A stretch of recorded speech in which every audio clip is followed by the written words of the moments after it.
Welcome back to the CJ Show. I'm here to wrap up my 2023 reads, right in the middle of January, just what you've been wanting, I know.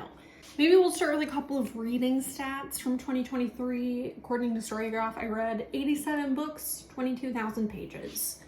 And the majority of those were reflective. The mood breakdown of Storygraph always makes me laugh. Reflective, emotional, and challenging were my top 3 moods.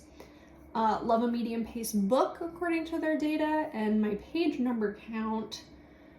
67% of the books I read were less than 300 pages, and 33% of the books I read were 300 to 499. I read 58% fiction, 42% nonfiction. That is higher than it has ever been, almost an equal split there. Very surprising to me. Top genres were literary, essays, and memoir. I DNF'd a ton of books this year, and I didn't account for that in Storygraph, so it's actually lower than that 87 number or whatever it was, but that roughly gives you an idea of where I was. And I think the essay collection reading habit that I have before bed accounts for like why that nonfiction number is so high. I'm not normally a huge nonfiction reader, I think. I keep saying that about myself, but the number keeps going up, so do with that what you will. As far as the top 10 this year, some are new releases, some are backlist, one is an upcoming release even, and some are nonfiction and some are fiction, so it's a pretty varied year. I had a good-ish reading year, I guess. The year prior, 2022, I would say was better in that, only in the way that I found more impactful reads and more long-lasting reads. Like I read The Seas that year, and I read some other books that have really stayed with me. But looking at this list, I'm like, wow, I can't believe I read that this year. But it was. This was the year of Burnham Wood, which is crazy. It's weird to think that I read that last year. And it's only been 12 months since doing this whole song and dance. Let's start off, and then if you haven't been here before, I think the last 2 years actually I've done a short synopsis of the book and then done a feels like or for fans of section to give you a more atmospheric, descriptive feeling of the book to see if it's for you, and I'm going to keep doing that this year. Starting off with Delicacy by Amina Kane, a tiny little novel that I loved. Delicacy is about following a woman who works as a house cleaner in an art museum, has a deep inner life, and spends all day looking at art, but also dreaming about her own art and kind of living in a world where she's not a caretaker, but more of a participant and has the means to be an active player in an artistic pursuit. Her status in society really quickly changes throughout the novel. She goes from working class cleaning in an institution to becoming a woman of means through marriage. And her new societal status comes with a new set of constraints that I don't think she was really anticipating before. So she deals with what it means to employ other women in a similar fashion of cleaning, what it means to have space to actually make art and be a participant in the life that she dreamed about before. And the thing about this book that was really impactful for me is it's blurbed as being Lynchian, and I think that is right in the way that it is literally timeless. The writer takes great care to never reveal what time period the protagonist is living in, and I think it is so effective. It gives the book this entire dreamy gauze over it, but also really works on a more metaphorical level where these persistent questions of gaining access, time, and autonomy to have the space to pursue art as a woman are kind of everlasting, so it doesn't really need to even have a time period associated with it. I thought it was really smart and really held my attention as a reader of not giving me any inclination of geographical locations or time periods associated with when this book was taking place. I haven't read a lot of Victorian novels, but I, again, saw reviews of this and blurbs of it being a renewed Victorian novel. It's a fresh take on a Victorian novel, and I can see that definitely. So I think if you're a classics fan but are looking to read something more contemporary, maybe start here. I think it'd be a really good intro to literary fiction that's not cut and dry historical. Overall, I think it was a really perfectly contained, tightly constructed novel about women and accessing capital and really weighing what that really grants them at the end of the day. Delicacy is for fans of the writer Claire Louise Bennett. It is for fans of divorcing your husband, and it is for fans of digging for worms. Next up on my favorites list is They by Kay Dick. This is a rediscovered classic from the McNally Editions line that they do of resurfacing old books that have kind of fallen out of the zeitgeist, and I really liked my time with this book. Tiny little book. It is set in the English countryside and follows kind of a pandemic of mysterious gangs who are popping up all over England and targeting artists and people who are making art in art colonies and kind of destroying all known culture and all known like leisure pastimes like painting and photography and sculpture, and really targeting the arts. It's just slightly dystopian. It's not so far-fetched where you're really having to believe that this is a world that isn't our world. It's really just one step away. And I think reading it in a censorship era and in an era where things are constantly contested for their artistic values and the way they have power to change, I guess, like societal structures even, made this book feel really timeless and like fresh to me in a sad way. And I think the author also has like, again, like really great restraint and sparseness in the text, and let the reader kind of fill in their own conclusions or even assumptions about what this gang looks like and how they operate. I personally am like prepper doomsday curious.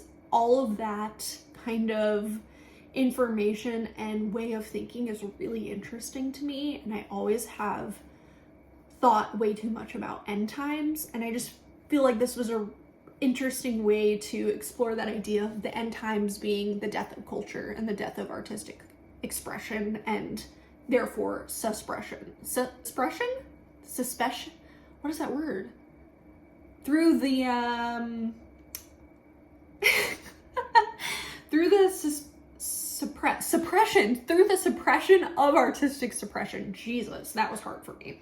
I would say that this book is for fans of the pastoral, so like pastoral landscapes and that entire moment of art history, queerness in general, like the queering of nature and societal relationships and interpersonal relationships, and then also weirdly like Fernanda Melchor. I think there's something that Kay Dick and her are in conversation with the kind of books that they're writing. Next up is Housekeeping by Marilyn Robinson. I'm so glad I read this book this year. This is a sleepy little wintry book, and it follows two sisters who are living in a, again, wintry little town in rural Oregon, and are entrusted in the care of their great aunt after their parents and their grandmother die. It's set in this like really evocative, great, creepy old house that's creaky and filled to the brim with their memories, and kind of dysfunctional but functional for their new family that they're making.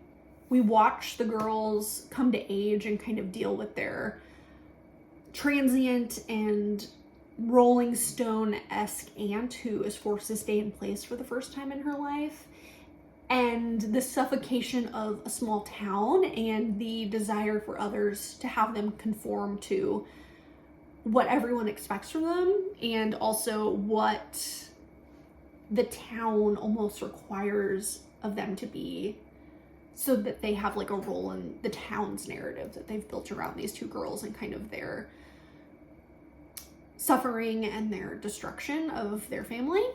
Really atmospheric, really rich character studies. I really liked this book, and I think it's for fans of Toni Morrison. I felt a lot of kinship between this book and Sula. I would say it's for fans of seeing your breath in the cold air and what that feels like, and also French braids and the ability to French braid. Someone else French braiding your hair, I think, is what Housekeeping feels like.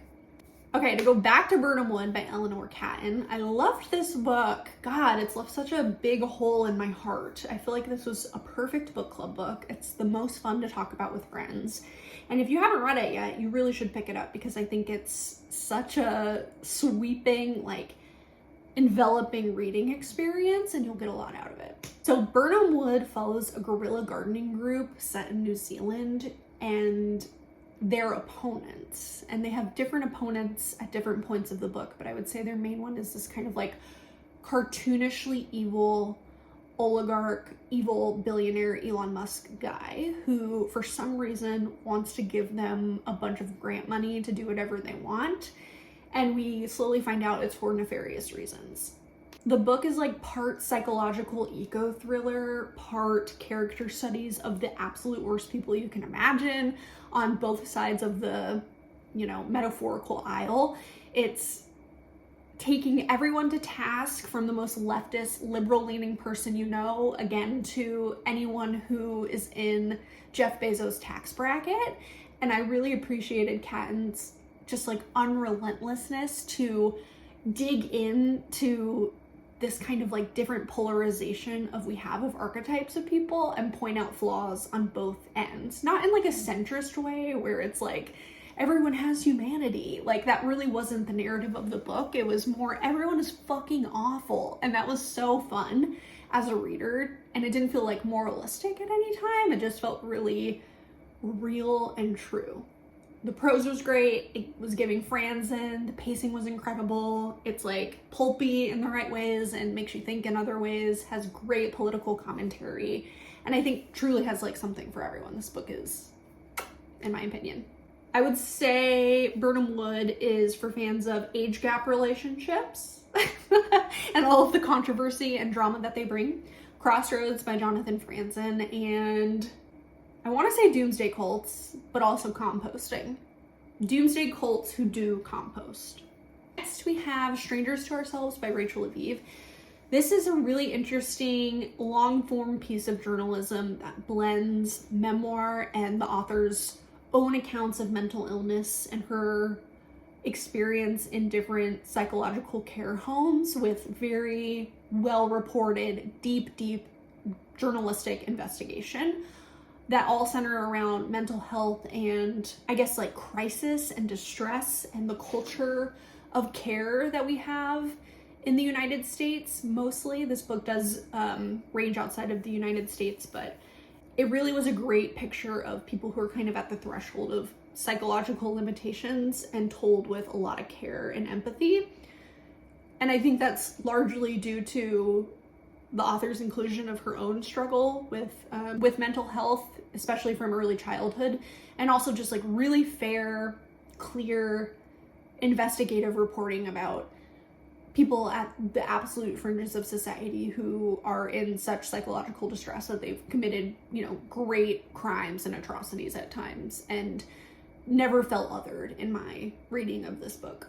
Strangers to Ourselves is for fans of voyeurism, first and foremost, because even if it was done with care, there's just something like little rat-brained about being able to have this deep of a look into other people's most private aspects of their lives, which I feel like usually is in the healthcare realm.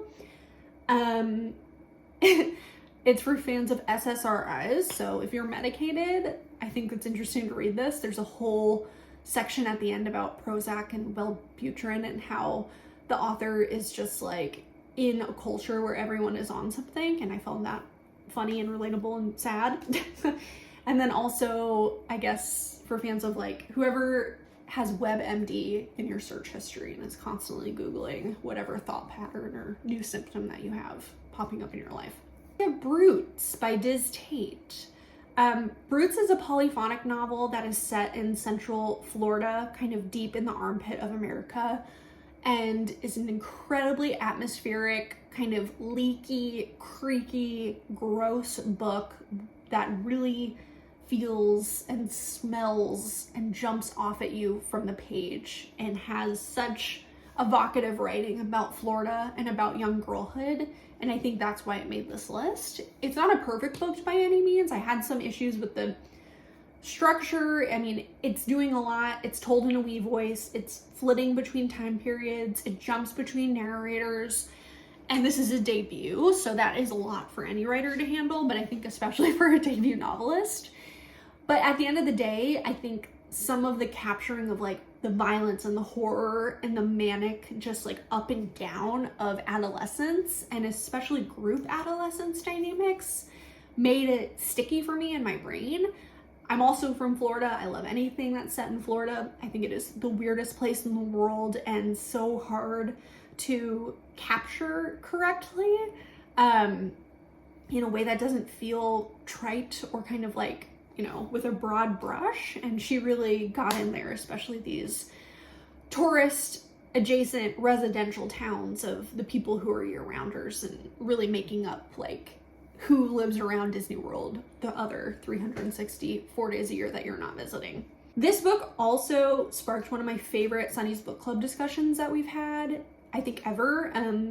People really brought great analysis to some of the character dynamics and choices in this book that kind of left me scratching my head at the end. So it was just a really another fun novel to read in conversation with people. So if you've read this book, I'm going to plug the book club discussion. I think people brought such smart interpretations and, again, analysis of this book that it really stayed with me. Roots is for fans of Smelling Like Chlorine, Rust on an amusement park ride, and of course the movie The Florida Project. They're absolutely in conversation with each other, and I think would be a great pairing for book to movie. Now we have Open Throat by Henry Hoke. I love this weird tiny book. This book is narrated by a queer mountain lion who is living in the Hollywood Hills and is so singular in its narrative voice that I think you can't, I can't imagine reading this book and it not sticking with you to some degree. So our narrator is living in the hills of LA, is listening to kind of whiny millennials hiking in Runyon Canyon and observing what it means to be human. I think this book has so much to say about like the limitation of language and especially like queerness as it relates to the failure around language. It also really seamlessly interplays and blends this myth of the natural with the myth of, I guess, the captured or civilization and displacement, and the fact that it's set in LA and all of these supporting characters are commenting on those themes as well. It just worked for me like 100%, and I really recommend it if you love reading about like wild narrators who can't be tamed to some degree.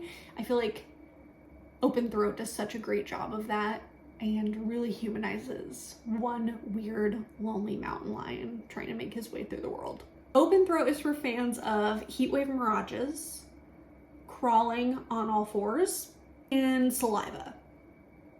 Next we have Lost in Summerland, which is an essay collection I loved this year. If you take one thing away from this book, like this is the sleeper book on this list that I think a lot of people would love, especially if you're a nonfic essay lad. Give this a try. I think it's so good. We follow our writer and our author on basically a personal quest across America to find out what it means to be American in this post-truth climate that we're all living in. And the essays included in the book are so interesting, and again do that Rachel Aviv thing, really blending personal narrative with investigative reporting in an incredibly compelling way. There's a lot of different themes in this book, but some of the essays that have stuck with me are the author and his brother going to a psychic retreat in upstate New York, and then the author going on a wilderness camp that is intended for men to get reconnected with masculinity and nature. And then there's also an incredible essay in here that delves into the writer finding out his best friend got killed and him becoming obsessed with true crime Reddit boards. It's broad, it's expansive, but I think the general question that is focused in all of the essays is like, what is my place in current day society, and what are these like inherited archetypes of what it means to be a man, especially American man, and how can I break that and like find something that works for me. Interesting book about modern masculinity and kind of like vision quest through travelogue, I would say. Lost in Summerland, I would say, is for fans of the American dream and rabbit holes, real and metaphorical. Penultimate, Land of Milk and Honey by C. Pam Zhang. I really like this book. I would hope so, right? It's in my top 10. This is a novel about a young chef who is in a dystopian world where a climate crisis has occurred and a smog has covered the entire world, affecting everything, but mainly affecting the food supply and agriculture at large. And obviously, as a chef, this is an incredibly disruptive event for her personally because her work is gone. Everyone is subsiding off of these like gray government provided packets where it's like gruel, essentially. She gets involved in a uber rich family who are looking to hire a personal chef to reside on an Italian mountaintop with them that secretly has not been affected by the smog. So it's a weird utopia up there, and vegetables, produce, livestock are bountiful, and they want her to make use of them and cook for them. We soon find out that this compromise of access to something literally 99.9% of the rest of the world doesn't have comes with great compromise and great sacrifice. But I think really the book and its heart is a love letter to food and to desire. And it also had really interesting commentary on this idea of utopia and who gets to make it, and commodity, and what it means to be a visionary, and I guess like communal survival and the kind of dynamics that are brought on by group survival and like group psychosis when you're limited in such confined spaces and like trying to work towards a singular goal. Land of Milk and Honey is for fans of chef's tasting menus, stained hands from deep hitting cherries in the summertime, and also lab rats. Anyone a fan of lab rats out there? I'm just saying, read Land of Milk and Honey. Lastly, the light is changing, baby. But I think it works for this last title, Beautyland by Marie-Helene Bertino, probably my favorite book of the year. It comes out tomorrow. It comes out on 1/16, which is a Tuesday.